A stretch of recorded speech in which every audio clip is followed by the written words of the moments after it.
One of the students I interviewed, she used ChatGPT to write an application to college.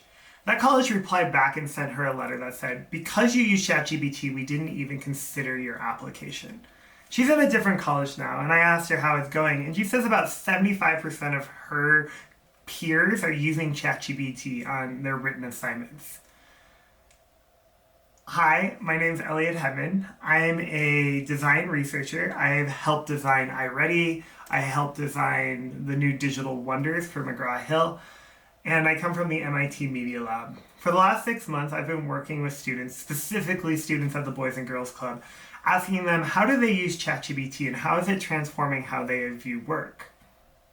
My overarching thesis around this is that the current tools we're using are about catching kids, sending them to ChatGPT jail. You plagiarize, you're not allowed to do that. I don't think this is a very empowering look. I believe in the future almost everyone will be using ChatGPT as an incredible scaffold to give you great skills. And instead of focusing on plagiarism, I want this conversation to transform to a conversation around self-efficacy. Are you growing? Are you developing skills? Are you putting critical thinking into the writing you do? Now, these are really soft skills and skills that are a lot harder to measure, but I've been co-creating with parents and teachers. Are there ways that we can measure these things and show when students are putting in that ownership instead of just catching them copying and pasting?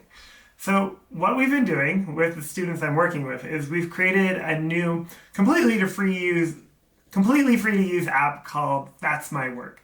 And in That's My Work, we're brainstorming what are different ways that we can show that we're doing work and care about it and set better expectations instead of don't use ChatGPT. So here's a few examples of what has been working. We can detect when kids copy and paste information in, and that's okay, but you need to cite it. Why are you pasting this in? Where did it come from? We can also detect how much time students are using before they type a sentence. Are you thinking about what you're writing and not just scribbling really fast? And then the third thing we can do is look at revisions. Are you copying text or are you actually going back and changing things and modifying things and creating something that has iteration in it? Now, all of these skills are things that good writers have, but we haven't really ever measured them and we haven't really held students accountable to them.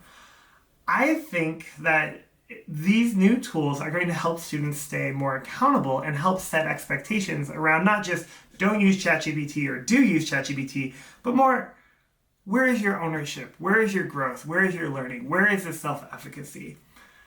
I think most teachers want this, but we've never had the tools or the conversations around it. And I think ChatGPT is kind of forcing our hand to really examine and to explain to kids, this is what we expect for you, this is how we're going to hold you accountable, and this is how we think you're going to grow.